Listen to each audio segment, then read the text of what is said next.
Truth, find out the truth whatever he says in the book box. அதே மாதிரி எப்பொருள் எத்தன்மை தாயினம் அப்பலேட் கோர்ட்ல பண்ணும்போது you just question of law, you analyse it and find out the truth. இது எவ்வளவு அருமையான பொருள். 2. 3வது, கொலை குற்றத்துக்கு தூக்கு தண்டனை சரியா? ஒரு காலத்துல தூக்கு தண்டனை சாதாரணமா இருந்தது, இப்ப தூக்கு தண்டனை ரேரஸ்ட் இருக்கு.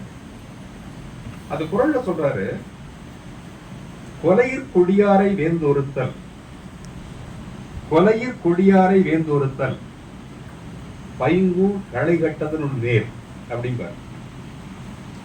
கொலையிற் கொடியாரன்னா கொலை குற்றம் செஞ்சவனை தூக்கு தண்டனை கொடு. அது எது அர்த்தம்னா, ஒரு பயிர் வளராம இருக்கிற களை இருக்குல்ல, அந்த களை பயிரை வளர்ப்படாம தடுக்குது, அதனால அந்த களை எடுத்துரு. ஆக சமுதாயத்துல தீங்கு பண்றவனை களை எடுத்தால் அந்த சமுதாயம் வளரும் வாழும் அப்படிங்கிறது. நாங்க சென்னையில ஒரு தமிழ் மன்றம் வச்சு அந்த குறளுக்கு விளக்கம் சொல்லி இவரை குன்றக்குடி அடிகளாரை கூப்பிட்டோம். அப்ப சொன்னாரு அவரு, கொலையின் கொடியாரை வேந்தொருத்தல் பைங்கூழ் களை கட்டுதலுடைய தூக்கு தண்டனை கொடுக்கூடாதுன்னு இல்லை, தூக்கு கொடுக்கணும் அப்படிங்கிறது இல்லை. முன்னாடி எல்லாம் களையை பிடிங்கிருவோம், இப்ப என்ன பண்ணுவோம், கொலையில் கொடியாரை வேந்தொருத்தல் பைங்கூழ் களை கட்டுதல்னா பைங்கூழ களையை பிடுங்கி அதை நம்ம உரமாக்கி ஃபர்டிலைசர் ஆக்கி அந்த பயிரிலே போடுவோம், ஏன்னா நல்லது வளரணும் அப்படின்ட்டு. என்ன அழகான பாருங்க, கொலை குற்றத்துக்கு தூக்கு தண்டனை வேண்டாம்னு சொல்ற வள்ளுவர். இந்த வள்ளுவன் தன்னை உலகினுக்கே தந்துன்னா சொன்னார, இந்த உலகினுக்கு ஏகாரம்ங்கிறது ரொம்ப முக்கியம். உலகினுக்கே அப்படின்னு சொல்றோம்ல, சும்மா என்ன அடி அடிச்சான் தோனி அப்படிங்கிறோம்ல, அது மாதிரி இந்த சும்மாங்கிற வேர்டு தமிழ்ல ரொம்ப அருமையான வேர்டு. என்ன பண்றீங்க? சும்மா தான் இருக்கேன். ஏன் சும்மா வர்றீங்க? சும்மாதான். ஏன் சார் சும்மா சும்மா வர்றீங்க? இல்ல சும்மா உங்களை பாதித்து போறோம். அது சும்மாங்கிற வேர்டு இருக்கு, அந்த வேர்டு இருக்க எவ்வளவு அர்த்தம். அது சொல்லுவாங்க, மனைவிங்கிற சொல்லுக்கு பல அர்த்தம், பல வேர்டு உண்டு. மனைவி, துணைவி, தாரம், மாம்படையாள், இல்லாள், இல்லத்தரசி, இல்லக்கிழத்தி, மனைவிட்டாள், கண்ணாட்டி, மனையாட்டி, பொண்டாட்டி.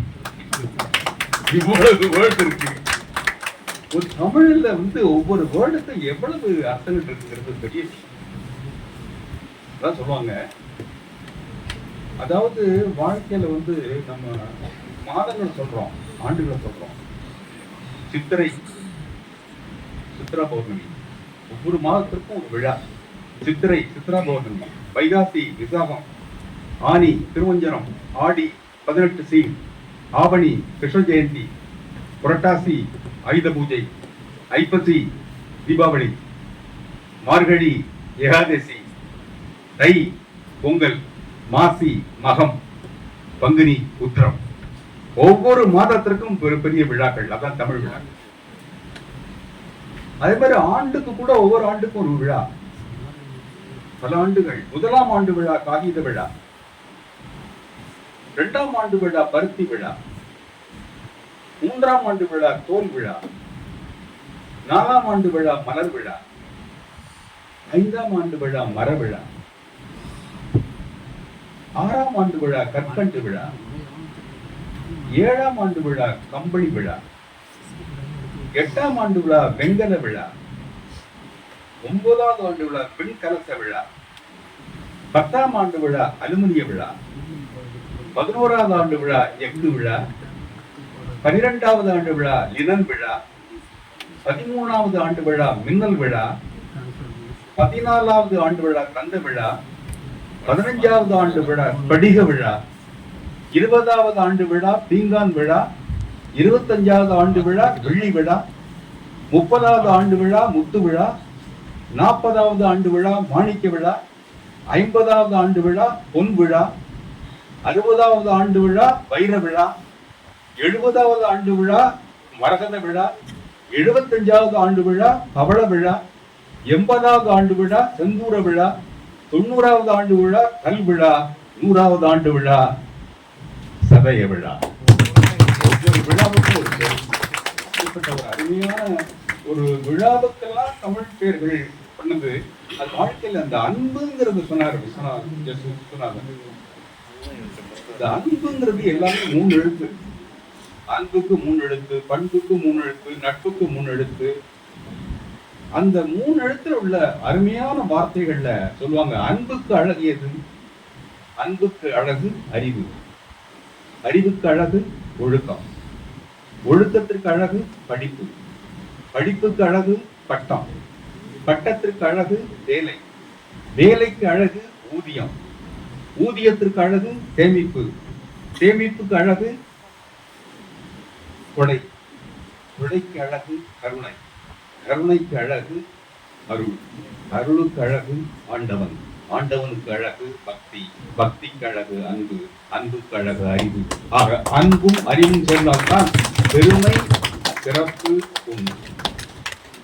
அந்த அன்பு அடிப்படையில் அன்பு இருந்தா அடுத்தவங்களுக்கு உதவி செய்யணும். அந்த மனித நேயம், அந்த மனித நேயம் சொல்லுவாங்க 16 பெற்று பெருவாழ் வாழ்க்கை. இந்த 16 என்ன? 16 பெற்று பெருவாழ் வாழ்க அப்படின்னு ஆசீர்வதிப்பாங்க. கல்லையாத கல்வியும், குறையாத வயதும்,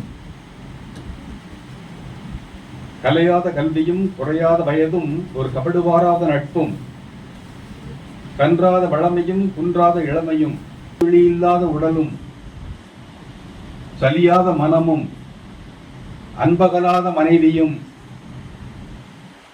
தவறாத சந்தானமும், தாழாத கீர்த்தியும், மாறாத வார்த்தையும், மாறாத வார்த்தையும், தடைகள் வாராத கொடையும், தடைகள் வாராத கொடையும், தொலையாத நிதியமும், கோணாத கோலும், துன்பமில்லாத வாழ்வும். 15 முடிவு போச்சு.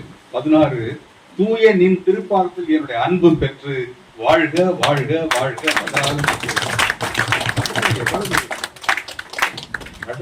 Ocean ocean. நம்ம டெல்லியில இருக்கோம், இங்க பேசுறவங்க ஹிந்தியில பேசுறாங்க, இங்கிலீஷ்ல பேசுறாங்க. தமிழ்ல பேசும்போது என்ன அழகு, அந்த அழகு இருக்குல்ல, அந்த அழகு அதை அனுபவிக்கணும். சில பேர் இந்த ழானா வராது, வரணும், வர வைக்கணும். லா லா லா. வனசாலி லா வேற, பள்ளத்தூர் லா வேற, பழனி வேற. அந்த லா லா ழாங்கிறது உயிர், தமிழுக்கு உயிர். எப்படி சான்ஸ்கிரிட்ல ஷான்றாங்களா அப்படிங்கிற மாதிரி சொல்லுவாங்க. शिक्षा जीवन के लिए, जीवन प्रेम के लिए, प्रेम मानव के लिए, मानव समाज के लिए, समाज संसार के लिए, संसार शांत के लिए. சான்ஸ்கிரிட்ல பார்க்கும்போது ஒரு அழகு, ஒரு அழகு. காயத்ரி ஜபம் சொல்றோமே, ஓம் பூர்வோஸ்வ தத்சவிரண்யம் பர்கோ தேவத்தை தீமகி தீவன பிரச்சோதயா. காயத்ரி ஜபம் அதே மாதிரி சொல்லுவாங்க. அதாவது வாழ்க்கையில இது பண்ணுவோம். சகனா பவது சகனோ புனத்து சகவீரியம் கரபாவகை தேஜஸ்வி நாவதீத மஸ்துமாவிதி உஷாவகை. ஓம் சாந்தி சாந்தி சாந்தி. அதுதான் வாழ்க்கை, அதுதான் அழகு. அந்த அழகை தமிழ்ல பூரா நீ கத்துக்கணும், தமிழை கேட்கணும், தமிழை சொல்லணும், லாவை சரியா உச்சரிக்கணும், ழாவை உச்சரிக்கணும், லாவை உச்சரிக்கணும். வாழ்க வாழ்க. நன்றி.